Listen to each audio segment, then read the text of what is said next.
Queridos irmãos, nós continuamos aqui o nosso comentário ao livro do Gênesis. Hoje nós entramos no capítulo 6. Ontem nós víamos como é preciso ter presente na leitura da Escritura a conexão que o texto tem entre si.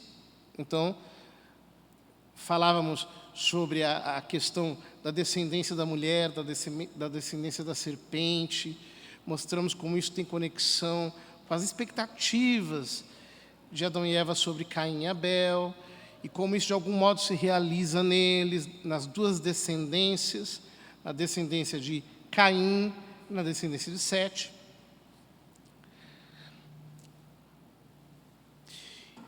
E,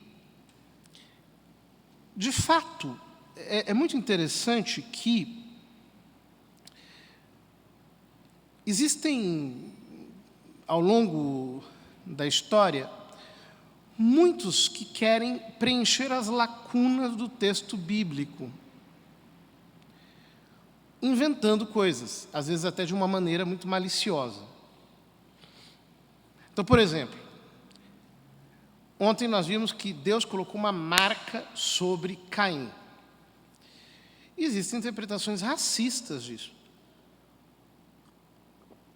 que, ao meu ver, são interpretações até criminosas. Uma coisa não tem nada a ver com a outra. Outros, por exemplo, alguns rabinos, já no segundo milênio, dizem que essa marca é uma letra do tetagrama, do nome de Deus que ele colocou. Invenções, ninguém sabe, efetivamente, do que se trata, né? O que o texto está dizendo é apenas que o Senhor o protegeu, de algum modo. É claro que haverá interpretações esotéricas muito maliciosas, como, por exemplo, aquelas que querem divinizar a serpente, e dizem que a serpente é um símbolo da nossa alma em ascensão para as dimensões espirituais, e que apresentam Caim como um grande abençoado que teria sido responsável por levar à luz a qual uma certa divindade queria afastar dos homens. Enfim, entra no caminho do ocultismo, um monte de bobagens que não tem nada a ver com a Escritura Sagrada. E, quando nós passamos para o capítulo 6 do livro do Gênesis, acontece algo parecido. Por quê? A liturgia já começa no versículo 5, mas eu queria começar no versículo 1, inclusive pela atualidade do assunto. Diz assim, eu estou lendo a versão da CNBB. Quando o ser humano começou a procriar-se sobre o solo e lhe nasceram filhas, os filhos de Deus viram que as filhas dos homens eram bonitas e tomaram por mulheres as que entre todas preferiram. Então Yahvé disse: meu espírito não permanecerá sempre com o ser humano, sendo apenas carne, não viverá mais do que 120 anos. Naquele tempo, e também depois, havia gigantes na terra. Quando os filhos de Deus se uniam às filhas dos homens, e estas lhes davam filhos, são estes os renomados heróis dos tempos antigos. Então, estes 4 versículos são bastante obscuros. E todas essas correntes esotéricas, elas cultivam no campo da obscuridade. Então, por exemplo, existem alguns que dizem que os filhos de Deus são demônios. Por quê? Porque lá no livro de Jó, diz que os filhos de Deus se apresentavam diante do Senhor e dentre deles Satã. Mas essa é a única referência em que eles podem cruzar uma coisa com a outra. Não há mais nenhuma outra ocorrência disso, apenas no livro de Jó. Então, o que eles dizem? Não, é que os anjos tiveram relações com as mulheres. Então, nasceram semi-anjos e semi-homens, que eram estes gigantes. E aí, toda a mitologia antiga fala de gigantes na terra, homens de grande estatura, e aí cria-se todo um cenário assim sensacionalista, né? A coisa não tem pé e cabeça, porque anjo não tem corpo. Aí nós vamos entrar, mais uma vez, nessas interpretações ocultistas, né? Os ocultistas falam dos súcubos e dos íncubos, que é quando um demônio tem relação íntima com uma pessoa, quando é com um homem súcubo, quando é com a mulher é íncubo, e que pega o material genético de um homem e coloca dentro da pessoa. Estamos no campo do completo delírio, né? Quando nós falamos dessas coisas. Embora houve gente que na antiguidade defendesse isso, mas isso não tem simplesmente pé e cabeça. Mais recentemente, surgiram outras interpretações desse texto, que diz o seguinte, que estes filhos de Deus, na verdade, são os extraterrestres, que eles desceram para se unir com as mulheres da terra, e aí geraram uma espécie de ser híbrido, humano-ET, e que eram grandes, etc., e aí, por isso, eles eram esses gigantes, né? Na verdade, houve uma tentativa de interpretação desse texto na Antiguidade, que era o apócrifo chamado Livro de Enoque. E o livro de Enoque, no primeiro século da era cristã, de fato era um livro muito difundido. Inclusive, aparece um versículo desse apócrifo na carta de Judas, que é o único versículo que o apóstolo canoniza dentro da Bíblia. O resto, portanto, é elaboração de fantasia. E ali ele especula muito, fala que os anjos desceram para a terra, se uniram com as mulheres, aí nasceram esses seres, que não são nem anjos, nem homens, e aí quando eles morreram, se tornaram o que se chama de demônio. Né? Mas são especulações das mais bobas, porque não tem fundamento mesmo.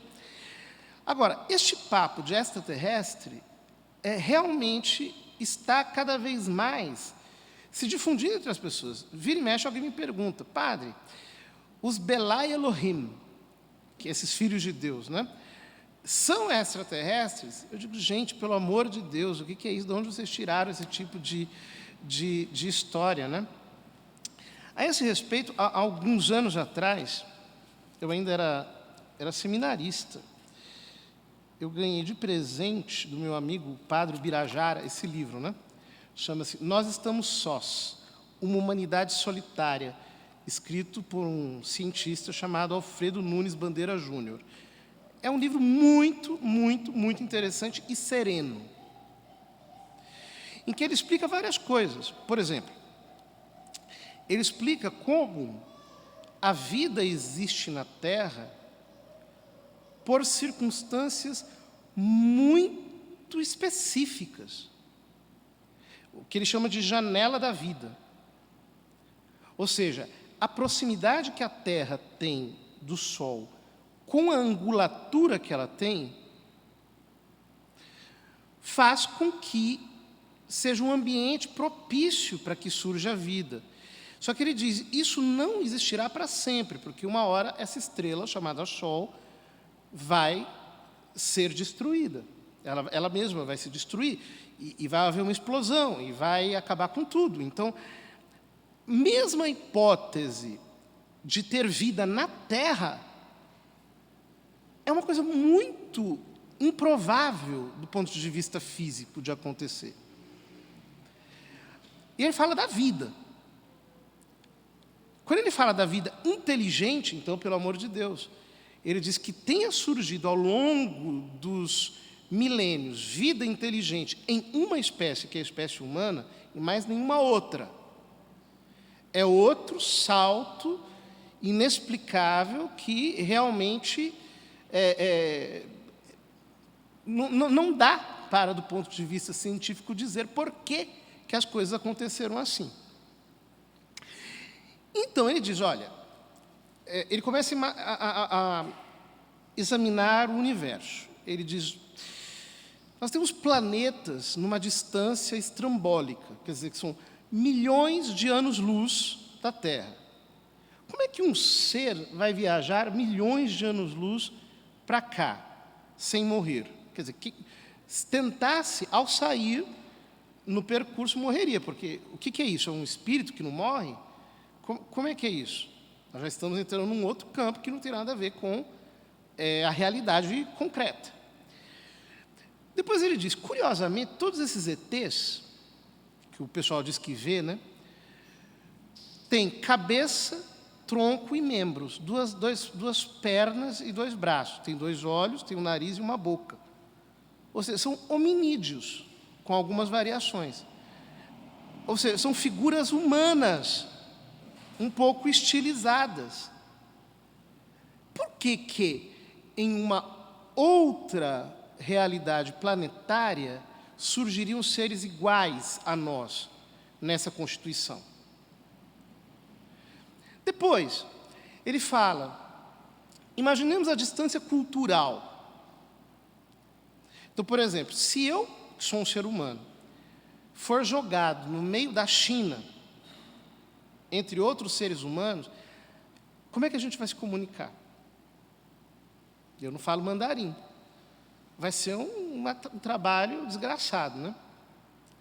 Agora, imaginemos um ser que não tem nenhum ponto de referência que nós tenhamos.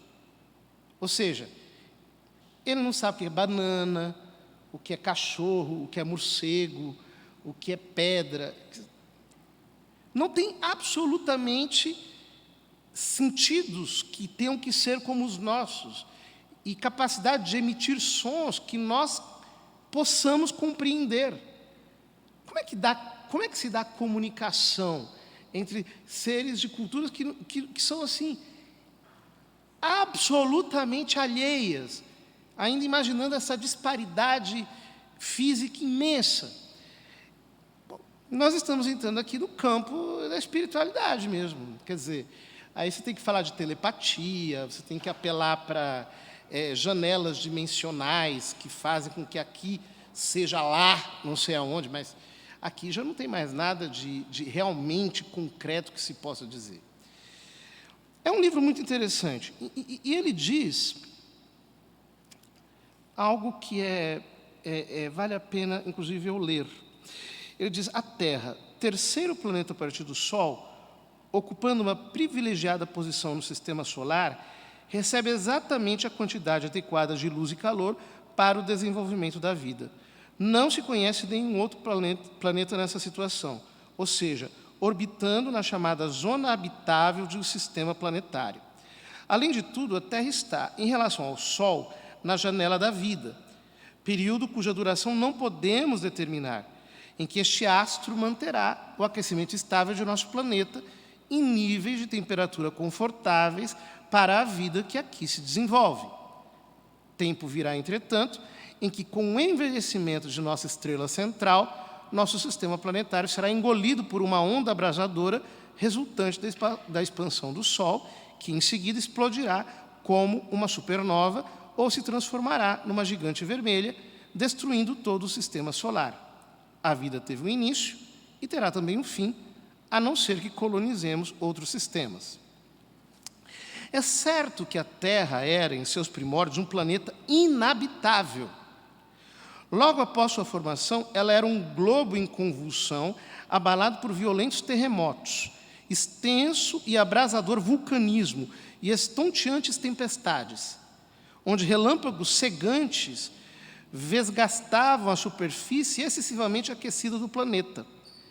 A Terra, em seu início, parecia-se muito mais com uma fornalha dantesca do que com um berçário de vida.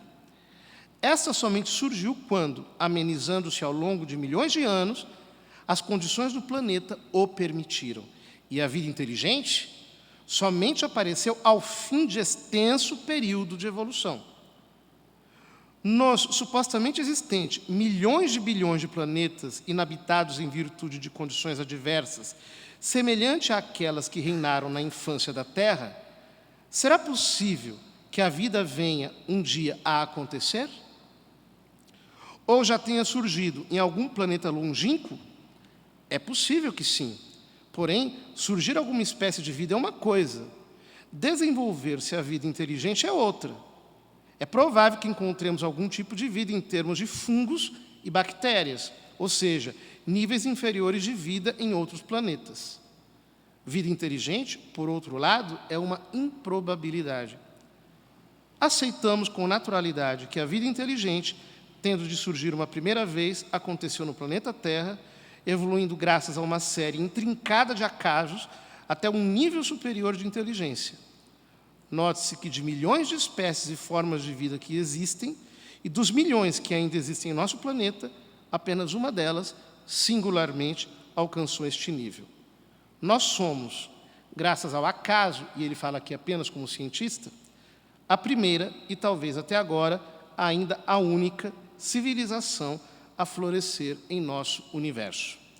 Somos uma humanidade solitária. Poderemos ser, se o quisermos, os semeadores do espaço cósmico. Por que eu estou dizendo tudo isso? Porque, vejam, as pessoas ficam simplesmente alucinadas com todas essas elucubrações, imaginações, construções, inclusive até encenações que se fazem para dar uma impressão ou outra, para causarem um burburinho ou outro. Temos que ter calma, muita calma. Portanto, como é que nós devemos interpretar esse início do relato do dilúvio? A interpretação mais sensata a deu Santo Agostinho na Cidade de Deus. Ele disse que os filhos de Deus são os filhos de Sete. E os filhos dos homens são os filhos de Caim. São as duas descendências. E o que acontece? Como a descendência de Sete crescia na vida espiritual, mas num determinado momento começou a misturar-se com a descendência de Caim, que estava corrompida e pervertida, então, neste momento, Deus decide enviar um dilúvio, como está retratado em diversas mitologias dos povos antigos. Quais são as condições que fizeram com que a humanidade chegasse a isso? Ora, ontem eu contava a história de Lameque. Poligamia, imoralidade sexual, matança de criança, de bebê, dinheiro, interesse pela matéria, pelo ouro, pela prata, bandalheira, vagabundagem. Parece que está falando de hoje em dia, né? Porque hoje em dia os pecados contra a vida e contra a família não param de se propagar com uma velocidade gigantesca e, diante da depravação generalizada, o que é que Deus faz? Eu preciso colocar um freio nisso. É claro que a linguagem bíblica vai trazer isso como uma intervenção catastrófica de Deus. Só que a catástrofe já está sendo semeada pelo próprio ser humano. Quer dizer, qualquer um que tenha um mínimo de sensatez vê que o que está aí não vai muito para frente. Que essa humanidade que está se bestializando cada vez mais, e se tornando, inclusive, pior do que as bestas, porque as bestas ainda têm um instinto, têm uma certa racionalidade na sua maneira de ser, né? Esses aí não, esses aí vão agindo de uma maneira brutal e barbarizante ao extremo, né? Inclusive muito pior do que nos tempos do paganismo. É evidente que isso daí não tem muita sustentação. Portanto, a história do dilúvio é a história da tentativa de Deus de salvar o seu povo, salvar o que ficou. Salvar Noé, o nome Noé significa descanso. O que possivelmente a Escritura está querendo dizer? Está querendo dizer que naquela humanidade pervertida, que só tinha pensamentos ruins, ele era o único em quem Deus descansava. Ele constrói uma arca, segundo o texto bíblico. Esta arca é uma imagem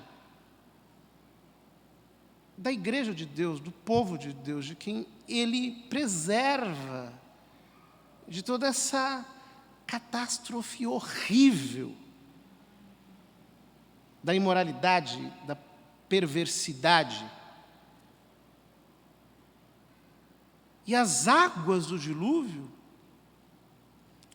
falam desse derramar generoso de Deus, de uma purificação que nos preserva de nós mesmos. O texto diz que Noé encontrou graça aos olhos do Senhor. E o Senhor disse a Noé: entra na arca com toda a tua família, pois tu és o único homem justo que vejo no meio desta geração. De todos os animais puros, toma 7 casais, machos e fêmeas, e dos animais impuros, um casal, macho e fêmea. Vejam como Deus valoriza a fidelidade do justo até o final. E por causa do justo, Deus guarda a vida da criação. Ele a preserva. Em atenção à sua justiça. Em atenção à sua santidade. Isso é muito importante para nós, porque nós vivemos num mundo tão doido que às vezes a gente se sente fora da casinha, né? Porque todo mundo ultimamente aplica bullying contra os cristãos, né? Os cristãos são os fundamentalistas, são os retrógrados, os obscurantistas, são os atrasados, são, enfim. Mas Deus valoriza a fidelidade destes que restam. E se as coisas não estão pior, é justamente por causa da fidelidade destes, que se mantém na sua posição de compromisso, de aliança com Deus. Então, caem as águas do dilúvio. Caem as águas do dilúvio. O mundo teve muitos dilúvios,